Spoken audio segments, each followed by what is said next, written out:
Boa noite. Operação da Polícia Federal mira corrupção em contratos sem licitação durante intervenção federal na segurança pública do Rio de Janeiro. O interventor na época era o general Braga Neto, um dos investigados. O Conselho Nacional de Justiça vai investigar juízes e servidores que podem ter participado e até financiado atos golpistas de 8 de janeiro. E você vai ver também. Brasil tem o terceiro pior investimento por aluno da educação básica entre 50 países avaliados em relatório da OCDE. Quase 25% dos jovens de 18 a 24 anos nem estudam nem trabalham.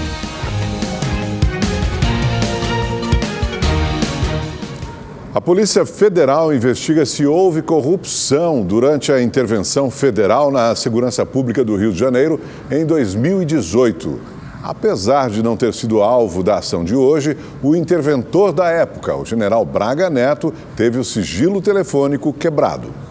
Dos 16 mandados de busca e apreensão expedidos pela Justiça, 10 foram no Rio de Janeiro. Os agentes da Polícia Federal também atuaram em São Paulo, Distrito Federal e Minas Gerais. A operação foi deflagrada para investigar crimes de patrocínio, contratação indevida, dispensa ilegal de licitação, corrupção ativa e passiva e organização criminosa na negociação de contratos durante a intervenção federal no Rio de Janeiro. O decreto foi assinado em fevereiro de 2018 pelo então governador Luiz Fernando Pezão e pelo presidente à época, Michel Temer, para conter a escalada de violência no estado. O interventor nomeado foi o general Walter Souza Braga Neto, que depois foi ministro da Casa Civil e da Defesa no governo Bolsonaro e candidato a vice na chapa do ex-presidente na última eleição. Um dos contratos do programa previa a compra de 9.360 coletes balísticos da empresa americana CTU Security, LLC, pelo Gabinete de Intervenção. Segundo a investigação, o negócio seria fechado por cerca de 40 milhões de reais, com sobrepreço de 4,6 milhões. O contrato acabou cancelado e o valor foi estornado. Ele seria assinado sem licitação. Foi o próprio interventor, o general Braga Neto, quem pediu a dispensa da licitação ao Tribunal de Contas da União, alegando que havia a necessidade de repor mais de 8.500 coletes da Polícia Militar que estavam perto do término da data de validade. Foi a Agência de Investigações de Segurança Interna dos Estados Unidos que descobriu o crime e avisou o governo brasileiro. Na ocasião, as autoridades americanas investigavam o assassinato do presidente do Haiti, Jovenel Moïse, em julho de 2021. Elas apuraram que a CTU Security forneceu a logística militar para executar Moïse e substituí-lo por Christian Sanon, que é americano-haitiano. A Polícia Federal informou que Braga Neto não foi um dos alvos da operação de hoje, mas ele é um dos investigados e já teve o sigilo telefônico quebrado no âmbito da investigação. O ex-interventor publicou um texto nas redes sociais. Braga Neto escreveu que os contratos seguiram todos os trâmites legais previstos na lei brasileira e que o próprio Gabinete de Intervenção suspendeu o contrato de compra dos coletes após supostas irregularidades em documentos da empresa americana. Sobre os coletes, ele afirmou que os equipamentos não foram recebidos nem pagos. A operação também investiga o conluio entre duas empresas brasileiras que atuam no ramo de proteção balística e têm milhões em contratos públicos no país. Segundo a PF, elas teriam formado um cartel. Os nomes das empresas não foram divulgados. O IPCA, a inflação oficial do país, subiu 0,23% em agosto, menos que o esperado pelo mercado. O aumento foi puxado pela tarifa de energia elétrica residencial. Na casa do seu Jair, a conta de luz chegou a R$ 300.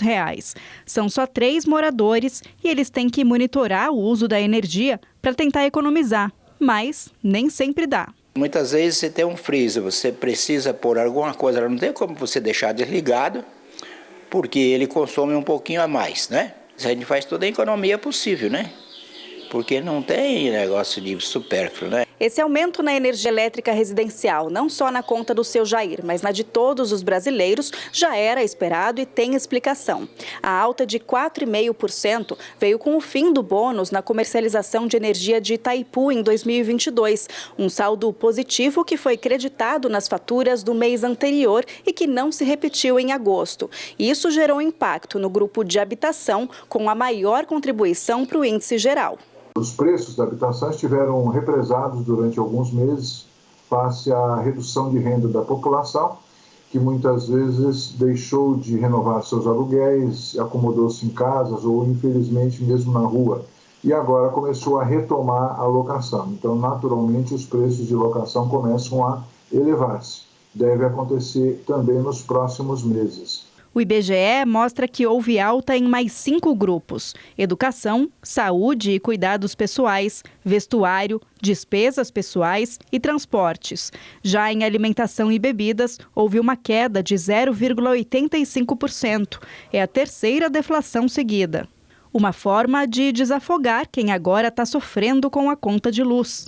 Em junho, o IPCA subiu 0,12%. Agora, com a alta de 0,23%, o país passa a ter uma inflação acumulada de 4,61% em 12 meses. De acordo com o Boletim Focus do Banco Central, divulgado ontem, a expectativa da inflação desse ano foi para 4,93% e para 2024, 3,89%. O Ministério Público Federal ouviu hoje a tia da menina Heloísa, baleada durante uma ação da Polícia Rodoviária Federal na semana passada, no Rio de Janeiro.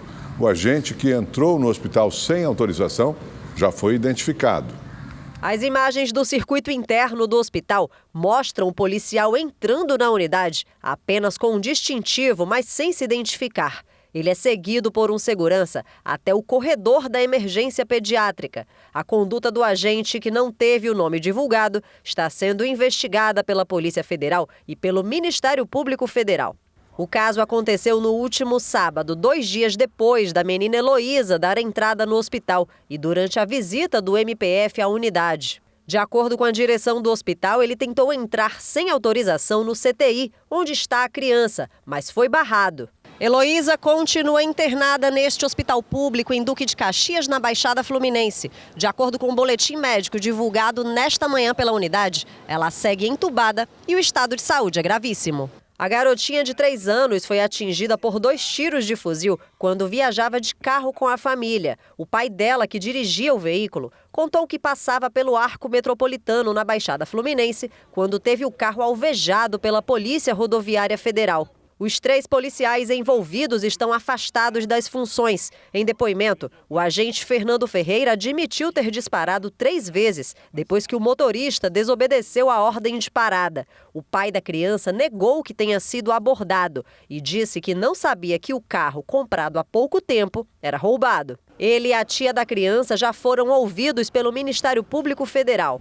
Em agosto, uma portaria do Ministério da Justiça deu prazo de 120 dias para que a Polícia Rodoviária Federal reveja sua doutrina policial e manual de procedimentos operacionais para identificar eventuais falhas.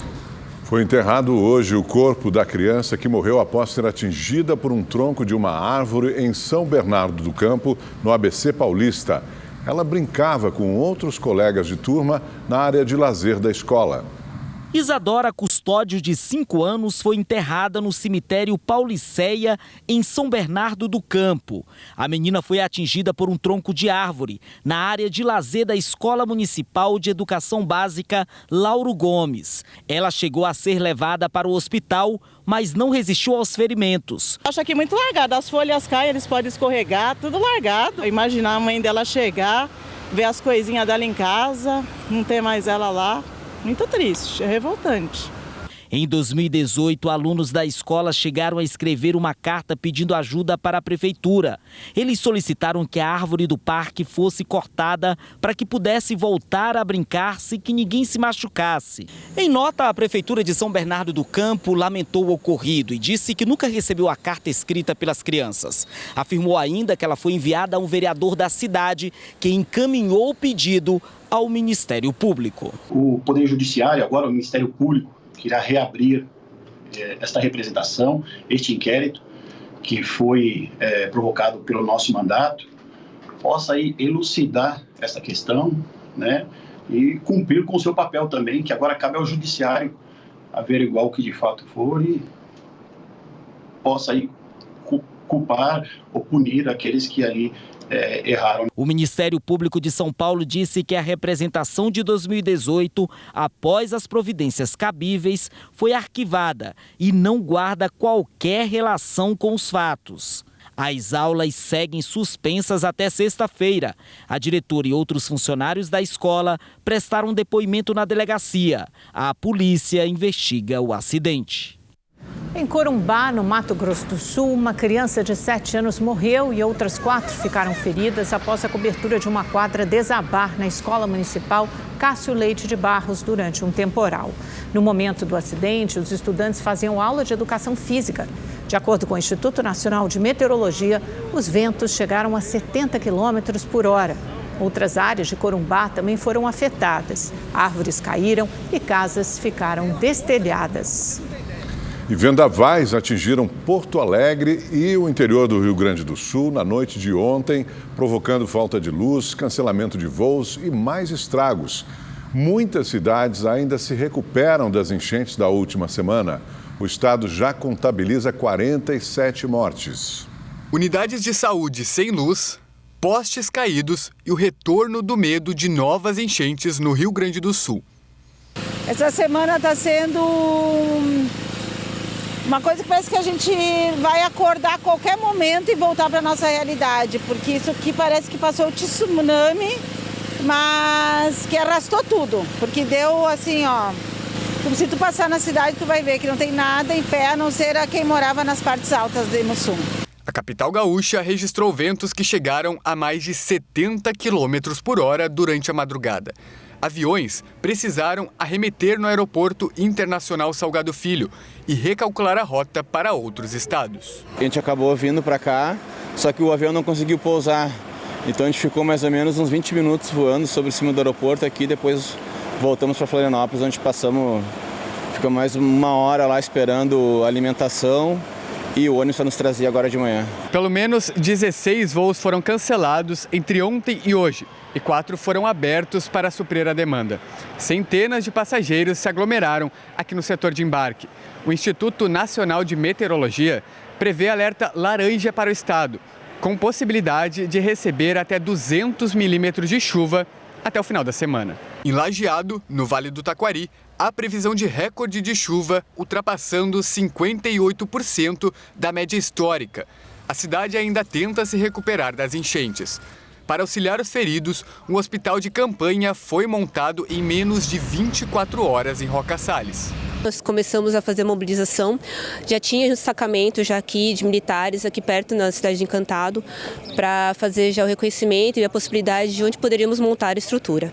A partir de amanhã, uma área de baixa pressão ganha força sobre o território gaúcho e vai em direção ao Atlântico, o que possibilita a formação de um novo ciclone. O Ministério Público de São Paulo realizou uma operação contra operadores financeiros da cúpula do PCC, facção criminosa que atua dentro e fora dos presídios do país. O repórter David Diogo tem mais informações ao vivo. Boa noite, David. Nos conte sobre essa operação, prisões efetuadas. Boa noite, Amanda, Augusto e a todos que nos acompanham. Pois é, Amanda, na ação de hoje, 2 pessoas foram presas e uma outra liderança do PCC também tinha um mandado de prisão. Mas ele já cumpre pena no sistema prisional. Segundo os investigadores, eles são responsáveis pelo esquema de lavagem de dinheiro dos integrantes da facção, estruturado por meio do investimento em transação imobiliária, além de veículos e mercado financeiro. O Ministério Público cumpriu também 26 mandados de busca e apreensão na Baixada Santista, capital paulista e também na Bahia. Foram apreendidas armas e munições, além de R$65 mil, mais de 2 mil euros, 4 mil dólares, 9 mil pesos argentinos, além de celulares e outros materiais. De acordo com o promotor Lincoln Gaquia, os principais líderes do PCC estão fora do Brasil, em países da América Latina, principalmente a Bolívia, uma vez que a facção criminosa está atuando cada vez mais no tráfico internacional de drogas. A gente já está tratando de uma organização que é transnacional, ela não atua mais só aqui em São Paulo, no Brasil, na América do Sul, mas também na Europa, né? Principalmente na Europa, e consorciada hoje com grandes máfias europeias, como a Andrangheta, por exemplo. Então essa é a dificuldade. A dificuldade não é só nossa, né? Nós estamos sendo demandados, eu estive na Itália agora em maio, e há uma preocupação dos europeus muito grande com o crescimento da facção lá. O David, quer dizer que depois que mais policiais foram alvejados esse fim de semana, a Operação Escudo, que tinha se encerrado na semana passada, voltou a ser realizada na Baixada Santista?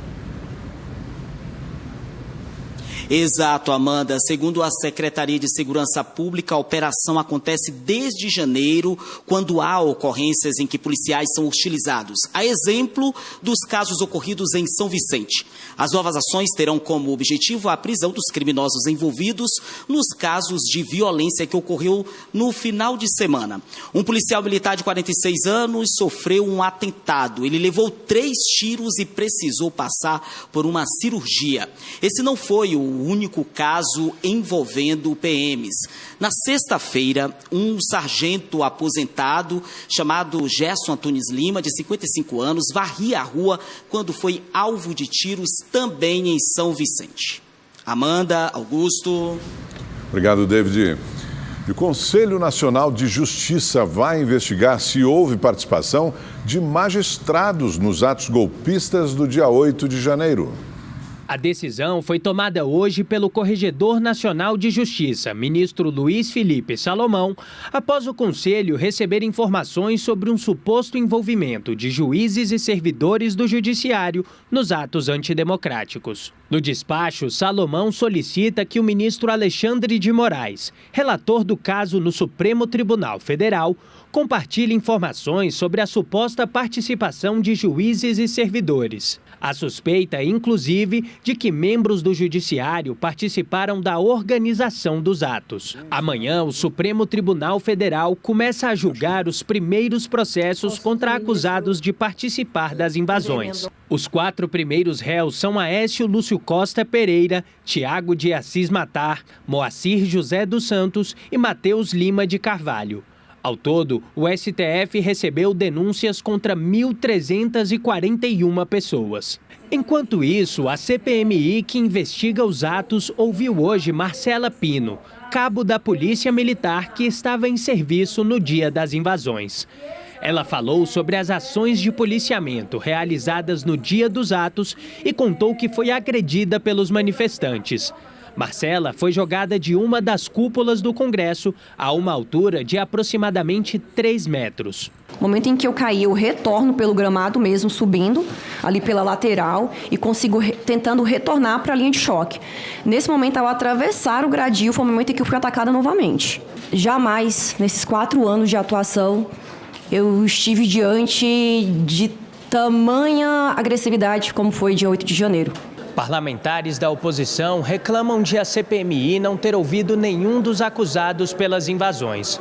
O presidente da comissão, deputado Arthur Maia, descartou e disse que só colocará em votação requerimentos que tenham acordo. Já sobre uma nova convocação do tenente-coronel Mauro Cid, depois que ele fez uma delação premiada, a relatora, senadora Elisiane Gama, acha que não é o momento. A gente vai estar construindo, na verdade, o retorno dele de forma que não prejudique naturalmente a delação, mas também nos traga informação. Acho que não tem sentido ele voltar ao CPMI sem que necessariamente ele tenha a disposição de falar conosco. A convocação já foi aprovada e eu posso assegurar a vocês que o Mauro Cid terá o seu depoimento marcado pela presidência da CPMI. Ponto.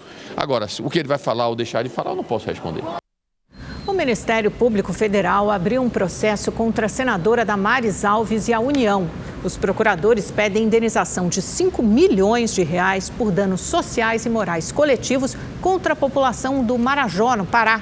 Cada réu deve arcar com metade do valor e também deve se retratar. O caso se refere a uma fala muito polêmica da então ministra da Mulher, Família e Direitos Humanos durante as eleições do ano passado. Damares divulgou um suposto abuso sexual e tortura contra crianças de Marajó, mas não comprovou as denúncias. A assessoria da senadora informou que, por se tratar de assunto que envolve crianças e adolescentes, ela só vai se pronunciar sobre o processo nos autos. O presidente Lula deve definir ainda esta semana quem vai chefiar o Ministério Público Federal pelos próximos 2 anos, no lugar de Augusto Aras. Já existem alguns nomes cotados para a vaga. A ANPR, a Associação Nacional dos Procuradores da República, montou uma lista tríplice com os nomes considerados mais preparados para assumir a chefia do Ministério Público Federal. A procuradora Luísa Frischheisen encabeça a lista, mas dos 3, apenas um deve ser considerado por Lula, Mário Luiz Bonságlia. O presidente não é obrigado a acatar as sugestões da NPR e já disse em mais de uma ocasião que não vai seguir a lista tríplice. Interlocutores afirmam que o presidente deve se reunir nos próximos dias com os favoritos, como Mário Luiz Bonságlia. Ele é doutor em Direito pela Universidade de São Paulo e começou a carreira no Ministério Público em 1991. Em 2014, se tornou subprocurador-geral da República. Essa é a 5ª vez que Bonságlia aparece na lista da NPR. Outro nome é de Paulo Gustavo Gonet Branco, vice-procurador-geral eleitoral desde julho de 2021. Ele representa o Ministério Público em processos que tramitam no Tribunal Superior Eleitoral. Gonet assinou o parecer que defendeu tornar o ex-presidente Jair Bolsonaro inelegível. O procurador é formado em Direito pela Universidade de Brasília. Tem mestrado em Direitos Humanos, além de ser doutor em Direito, Estado e Constituição, também pela UNB. Também é cotado Antônio Carlos Begonha, procurador da República desde 1992 e subprocurador-geral desde 2015.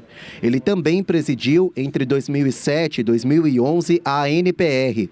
Begonha é formado em Direito pela Universidade de Brasília e tem mestrado em Música pela mesma instituição. O Procurador-Geral da República é o chefe do Ministério Público Federal e fica no cargo por 2 anos, podendo permanecer por mais 2.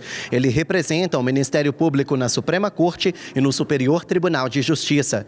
Aquele que o presidente escolher vai passar por uma sabatina na Comissão de Constituição e Justiça do Senado.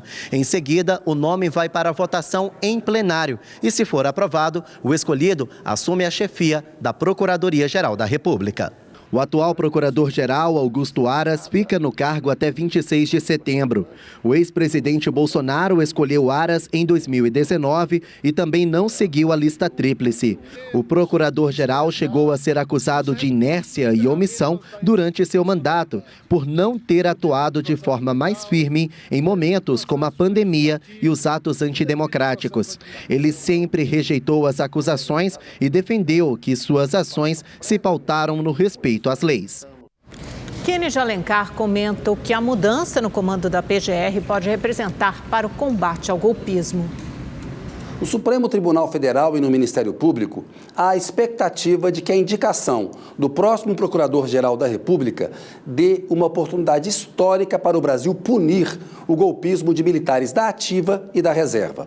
Augusto Aras, atual Procurador-Geral da República, vai deixar o cargo em 2 semanas. E a atual Procuradoria-Geral da República denunciou ao Supremo civis golpistas e policiais militares pelos atentados de 8 de janeiro.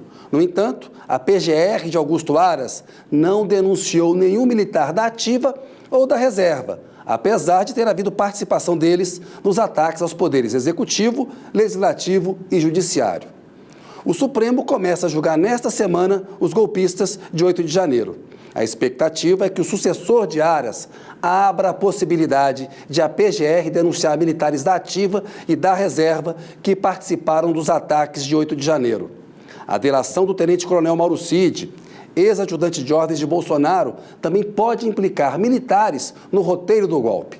A delação de Mauro Cid, a troca na Procuradoria-Geral da República e o julgamento de golpistas devem ajudar a punir o golpismo militar. Será a primeira oportunidade no período democrático, que começou em 1985, com o fim da ditadura militar de 1964, de acertar contas com militares que atentaram contra a democracia. O Brasil é um dos países com menos investimento por aluno na educação básica. Os dados estão em um estudo divulgado hoje pela Organização para a Cooperação e Desenvolvimento Econômico. O baixo número de estudantes no ensino profissionalizante também chama a atenção. Ana Clara tem 23 anos e antes de concluir o ensino médio fez um curso técnico de informática. A qualificação abriu as portas para a entrada no mercado de trabalho. Deu de verdade uma visibilidade maior, onde eu posso concorrer com pessoas até mais qualificadas. Marcela também decidiu se matricular numa escola de formação profissional. Ela faz análises clínicas. O curso ele ajuda muito, ele já te direciona muito. E assim, é algo que eu gosto, então eu sei que eu estou no caminho certo. O ensino profissionalizante ainda é pouco representativo entre os jovens brasileiros. A confirmação está no último relatório da OCDE, Organização para a Cooperação e Desenvolvimento Econômico. O estudo é divulgado anualmente e compara os principais indicadores da educação de quase 50 países. De acordo com o relatório, apenas 11% dos alunos do ensino médio de 15 a 19 anos estão matriculados em escolas técnicas no Brasil. A média dos países avaliados é bem maior, 37%. Na faixa etária de 20 a 24 anos, a taxa de jovens brasileiros em cursos profissionalizantes também é de 11%. Já entre os membros da OCDE, 65%. A gente sabe que o Brasil, infelizmente, procurou, ao longo dos últimos anos, investir pouco em ensino técnico se comparado com outros países. E a gente entende que o ensino técnico é algo que vem a acrescentar para a vida do estudante. O relatório aponta também que o Brasil tem o terceiro pior investimento por aluno da educação básica, à frente apenas do México e da África do Sul. Aqui, o poder público gasta aproximadamente R$15 mil por estudante. A média da OCDE é superior a 50 mil. A liderança é de Luxemburgo, onde o investimento anual passa de R$130 mil por aluno. Estamos falando de laboratórios, de ciências, de tecnologia, de biblioteca, de quadra de esportes e formação continuada para esses professores. Portanto, menos investimento quer dizer uma pior qualidade de todos esses aspectos. De acordo com o último censo escolar, o Brasil tem 45 milhões de alunos na educação básica. Na média, 25 para cada professor. Nos países da OCDE, são 15 estudantes por educador. Outro aspecto que chama a atenção é a alta porcentagem de jovens de 18 a 24 anos que não trabalham nem estudam, mais de 24% no Brasil. Entre os países da OCDE, a média dos chamados nem-nem é inferior a 15%. É bastante preocupante esses achados e nos mobiliza como cidadãos a pensar que educação nós queremos para esse país.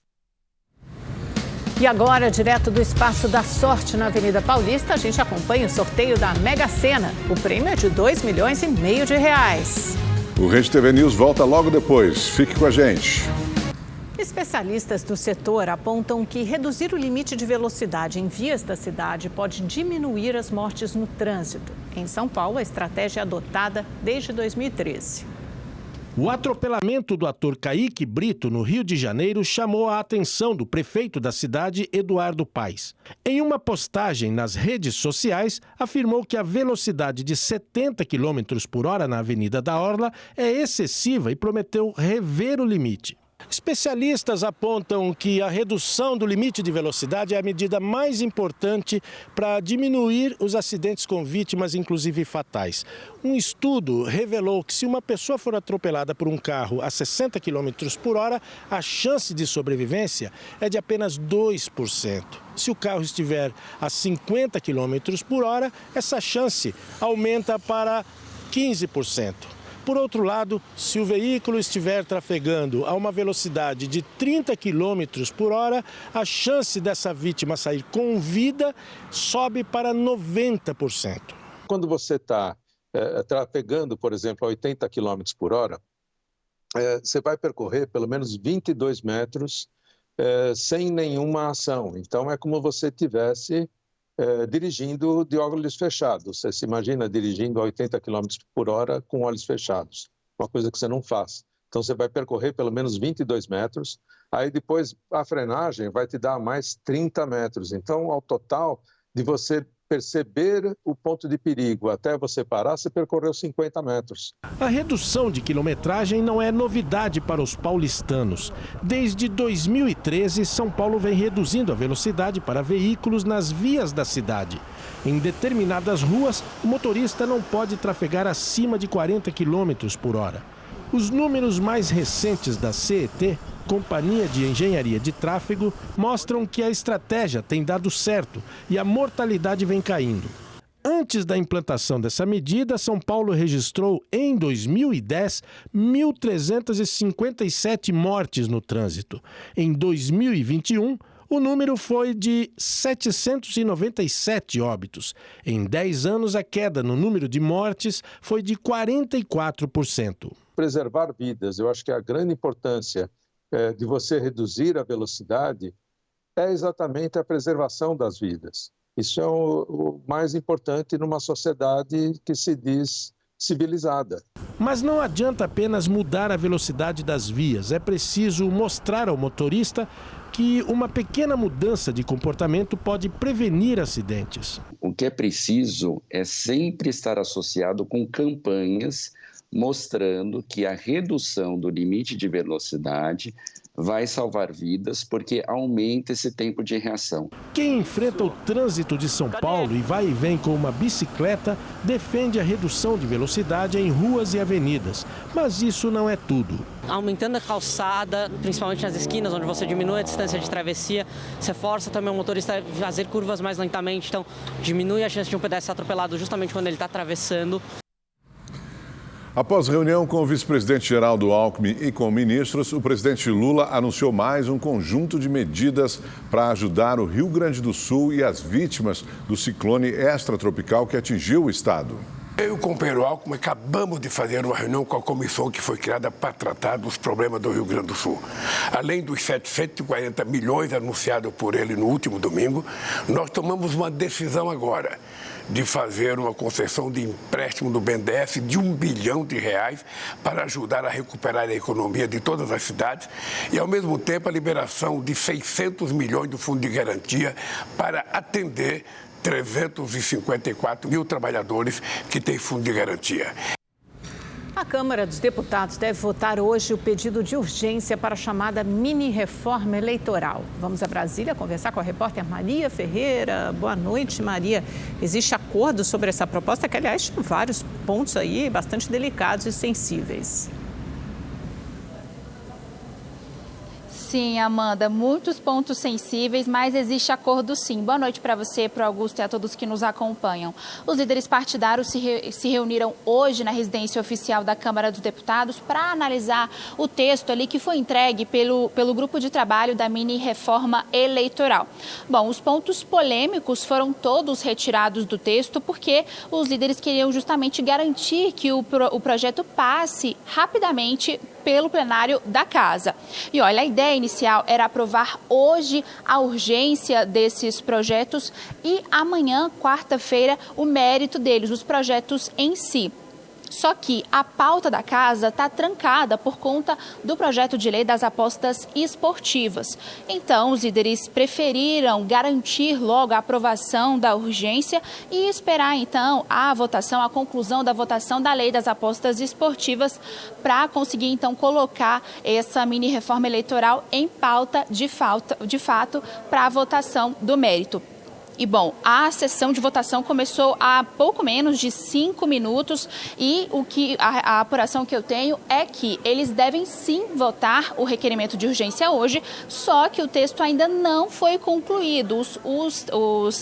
As pessoas que estão construindo o texto, os técnicos, ainda estão finalizando o texto para que ele entre para requerimento de urgência em votação. Bom, a mini-reforma tem 2 projetos. Um deles fala sobre tornar políticos inelegíveis e ele é de uma lei complementar, portanto, precisa de mais votos para conseguir ser aprovado. Esses 2 projetos sofreram muitas alterações hoje durante a reunião de líderes e nós fizemos uma reportagem para mostrar os principais pontos. Vamos acompanhar. A principal mudança foi a redução de 4 para 2 situações que vão caracterizar fraude eleitoral nas cotas de gênero: a não realização de atos de campanha e votações que revelem não ter havido esforço de campanha. O projeto ainda autoriza as doações via Pix e dispensa os candidatos da prestação de contas sobre essa modalidade. As instituições bancárias é que ficarão responsáveis por passar as informações à Justiça Eleitoral. A mini-reforma também muda a prestação de contas de recursos do fundo partidário. Caso os partidos não prestem contas, eles teriam novas cotas suspensas. Outra mudança é no calendário eleitoral. O prazo de realização das convenções para a escolha de candidatos passa a ser de 5 a 20 de julho do ano da eleição. O registro das candidaturas deverá ser feito pelos partidos até às 19 horas do dia 31 de julho. E a Justiça Eleitoral terá até 5 dias antes da eleição para julgar esses registros. Já o projeto de lei complementar muda a forma de contagem do prazo para o político que foi cassado ficar inelegível. Hoje, o período de 8 anos começa após a data em que o mandato seria encerrado. Agora, a contagem vai iniciar no momento da decisão da perda do mandato. O ex-presidente Jair Bolsonaro passou por 2 cirurgias em um hospital na zona sul de São Paulo, onde está internado desde ontem. Segundo o boletim médico, ele realizou uma correção de desvio de septo, uma remoção das conchas nasais e a retirada das amígdalas. Também foi realizada uma intervenção no intestino. O ex-presidente postou uma foto logo após os procedimentos e escreveu que é mais uma etapa vencida. Essa é a 5ª cirurgia de Bolsonaro após o atentado que sofreu em setembro de 2018. E o Rede TV News desta terça-feira fica por aqui. Muito obrigado pela sua companhia. Uma ótima noite para você. Obrigada pela audiência. Nos vemos amanhã novamente às 7h20. Esperamos por você. Boa noite. Até lá. Tchau.